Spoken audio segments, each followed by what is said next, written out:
Hi, I'm Leighton McCain Miller. I'm a sophomore at the Branson School and a member of the MCYC Mental Health Subcommittee. Today I'm joined by Kelly Davis. Kelly is the Director of Peer Support Services and Advocacy for Mental Health America, the nation's leading nonprofit organization working on mental health issues. At MHA, she's worked to improve peer support systems and oversee the organization's peer certification program, as well as advocate for youth leadership in mental health in colleges. Kelly has received the 2019 Disruptive Innovators Award by the International Association of Peer Supporters and has spoken at many events, including the White House Making Healthcare Better series on mental health. Thank you, and I hope you enjoy. Obviously, now is a pretty unprecedented time with everything going on with COVID-19. And we've heard a lot in the news and from just people in our community about how that might relate to mental health or how it might impact it. And we're hearing that from different sources and we're hearing somewhat competing views. So I was wondering, from your perspective, what problems do you think will emerge as a result of this crisis in terms of mental health? And what strategies do you see to combat those? And what are ways that we can do that? Yeah, so I think that in line with what a lot of people are saying, that we're probably going to see some long-term impact on people's mental health following COVID-19. From what we know about natural disasters in mental health, there tends to be a kind of time of coming together during crisis to fight crisis. And then a few months after, there tends to be a huge drop in mental health. So that'll likely be things like PTSD. I think with social distancing and shelter in place, I think a lot of folks, particularly people prone to or who have experience with depression or anxiety or substance use disorder or different things, hearing a lot of increased challenges with those, which makes sense, right? If you're stuck by yourself or far away from other people. I would also say too, we know that, I'm in Pennsylvania. I think one out of 6 people in Pennsylvania filed for unemployment this month, and the economic impact on parents, but on youth who might not have the means and to watch your parents struggle like that, I think is incredibly challenging.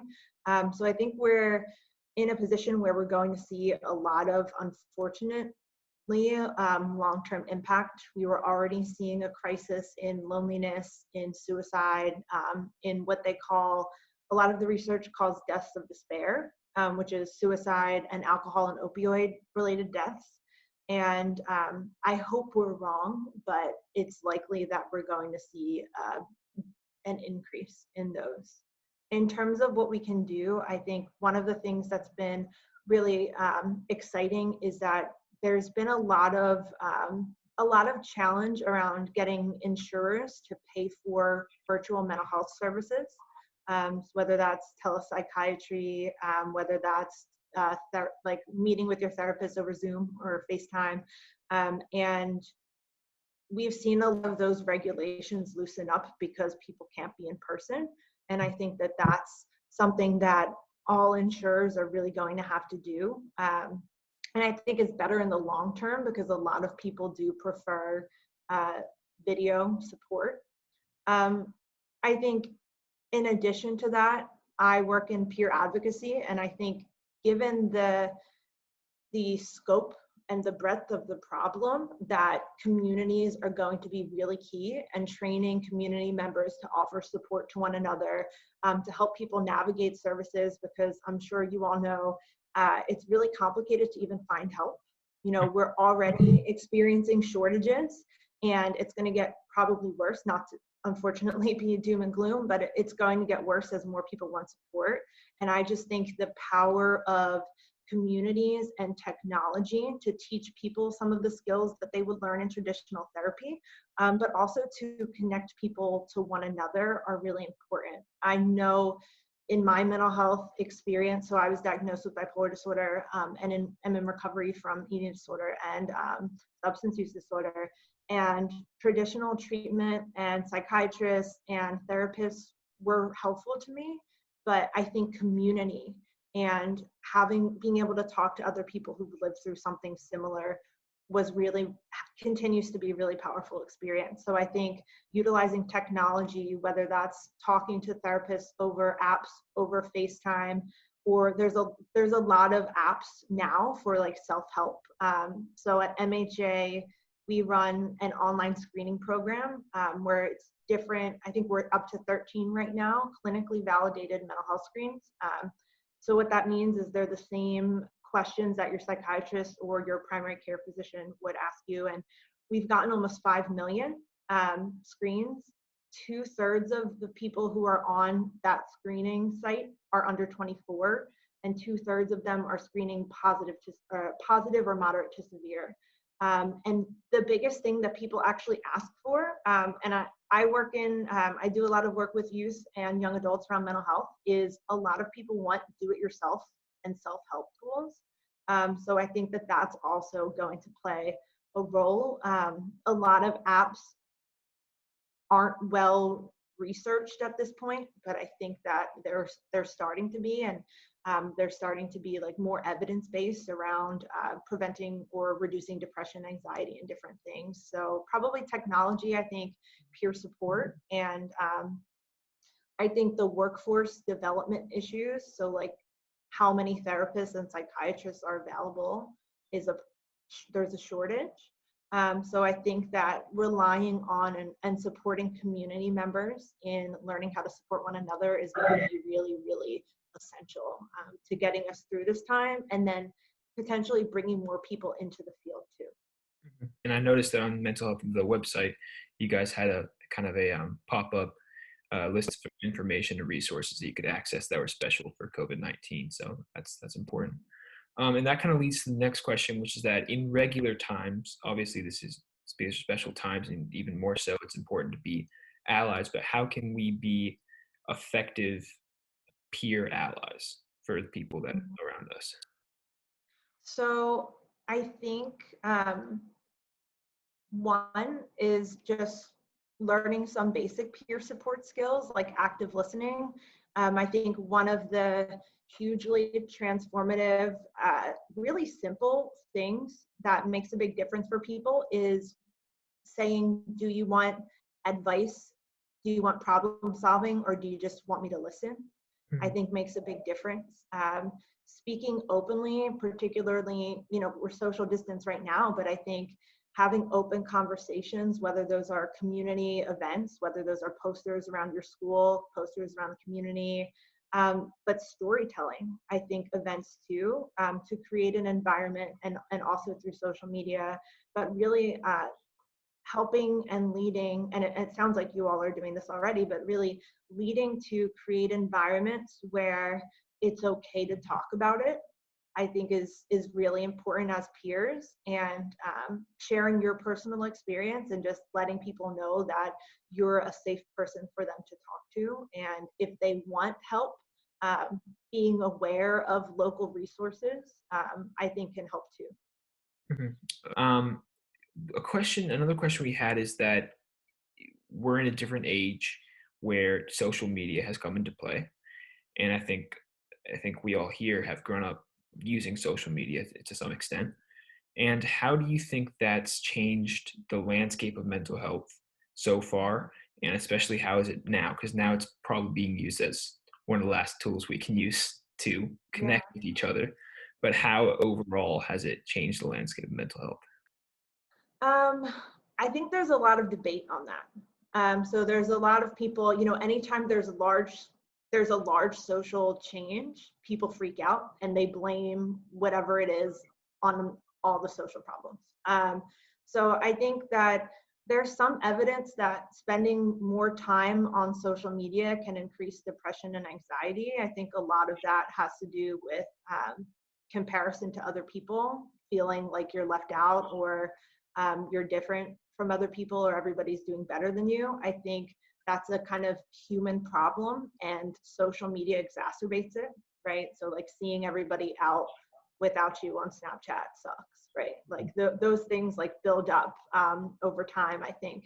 But I also think that social media has been an incredible tool, particularly for people sharing their stories. Like it's way less scary to write an Instagram post about, this is my mental health story than it is, there aren't necessarily as many places to have those conversations. Like, it's much easier to just post on Instagram, or even like on Snapchat, like, I'm here to talk or whatever, or I'm having a hard time, than it is to like coordinate a community event, right? That's like way more complicated, way more cost, way more effort. So I think that a lot of people have created really supportive online communities, and I'm very, I think that everything has good and bad. But I think even right now, right, people can't leave their houses. Like, if we didn't have social media, there's a lot of challenges, but this would be really, at least in my opinion, I think a lot of people's opinions, it would be way worse, right, if we couldn't easily connect with one another. So I'm skeptical of people who are very, social media is ruining everything. I think that's kind of like a reactive approach to social change and evolution. And I think over time, we'll be better able to use it in healthier ways, the more we understand it. Mhm. Yeah, it's an interesting case study this time because it kind of removes the FOMO component, the of missing out on things. So you just have mostly the beneficial parts of social media, which is that you can connect with people remotely. Yeah. Uh, Yeah. I was having a conversation with a younger person someone in my family who's in high school. And they were having a really hard time, they switched schools, and they were having a really hard time, like feeling left out, seeing everybody on Snapchat, on social media together during that transition. And I think now actually everybody's on the same page. You're not missing out on anything. right. Exactly. So, it's just like everybody's on Xbox Live now. Like, you're all friends again, So Yeah. I think that it's really great for right now. Hmm. And a lot of movements surrounding peer advocacy have gained traction or kind of snowballed through. At least I've seen on my own social media. I've seen a lot more of that than I think I would have in person or in real life. So something that I wondered about personally was that at our school we had many different speakers per year come to our school and give talks about mental health. And it seems like they contradicted each other each year on a topic of to what extent environment comes into play and to what extent genetics and your just natural predispositions come into play. So it's kind of a nature versus nurture question. Obviously we're all more likely, some of us have inclinations to some things based on just our genetics and how we're made up. And I'm wondering how much does that come into play? Yeah, I think that's an incredibly complicated question, and I don't think there's a clear consensus. It's both, probably. So you're probably potentially born with being more likely to struggle with certain things, and a lot of times those things are triggered by events in your life. I think one of the things that isn't talked about as much is the impact of trauma on the development of mental health challenges. I think a lot of times, and it was my experience that I didn't find it, I think different people find different things empowering. I felt like a lot of the messages that I got that were very medical model were very like fatalistic or deterministic, and it made me feel like there was something wrong with me and that I couldn't get better. I think that that's just a broader stigma issue too. But I think that different things impact people differently. I don't think, based on the research, it's probably some combination. And I think that people who take a hard stance in either direction are not accurately reflecting what we don't know. And this is a lot of what you learn in the peer support world, is that different things work for different people. So like someone's story really might be that they got stuck in like a bad space and they went to therapy and the therapist taught them to like think positive and then they felt better, and that's true for them. I think you get into trouble when you believe that what's true for you is what's true for everybody, because we really, there's not like a one size fits all for how one person's mental health is going to evolve and develop, and there's not a one size fits all for what's going to be helpful. I think that I would take those stories as like hopeful stories that things can get better, but I think that people in positions of influence have an obligation to say, this is my story and this is not everyone else's. So we're, as you know, we're doing a video series, and the plan was to assemble the opinions basically of a bunch of experts in the field. I think we had a few questions that we wanted to ask everyone, and one of them was just how would you broadly define mental health? And it's it's a broad question, I Yeah. guess, but Yeah. that's another thing that we've kind of struggled. Yeah, as basic as it is, our committee has talked about it a lot. Yeah, this is a really hard question. I usually go with the like dictionary answer, but I think, yeah, I have a hard time answering this question too. I think because I'm so deep in the world of mental health that I like have a hard time saying what even are we talking about, because we're talking about so many things. Usually when people are talking about mental health, they're talking about like psychological, emotional well-being. I think that's what most people are referring to when they say mental health. Mhm. We've also talked about how we want to change the perception that mental health is only an issue once it's a crisis, that you're only suffering. It's only if you're suffering that you need to worry about mental health. And I guess has Mental Health America tried to change that as well with the its health versus mental health? You know, because I saw on your guys' website that you talked about how you wouldn't want to just treat someone once they had gotten some disease or some issue. You want to take precautions to prevent against that. So, what types of precautions can people take, or what kind of exercises or what kind of things can they do to maintain mental health in normal times, not in times of crisis for them? Yeah, so that's actually really essential to our mission. I don't know if you saw anything about our Before Stage 4 Yeah. philosophy or like campaign. Yeah, so it's basically the idea that mental health challenges are the only challenges that we wait until crisis to do anything about. I think there's a lot of different things that you can do, and I think it depends on what you're struggling with. I also um, we're big proponents of social emotional learning, if you're familiar with what that is. Yeah. So it's like teaching, uh, it's oftentimes elementary and middle school It was students, middle school. different, yeah, like things about like emotion regulation, um, interacting with others, those kinds of things. And I think that those can be really beneficial. And then I think, because there's a lot of things that you would learn in mental health treatment and services that everyone should know and have access to and shouldn't have to pay exorbitant amounts of money to gain access to. And I think that's why a lot of our work, we focus on, actually, there's a lot of research on the impact of pregnancy. So long-term impact on mental health of a healthy pregnancy. So we do a lot of work around that, but we also advocate for things like social emotional learning programs in elementary schools, because really everybody should be getting access to these resources. And as people need more support, those should be there too. But I think, right, everybody has mental health.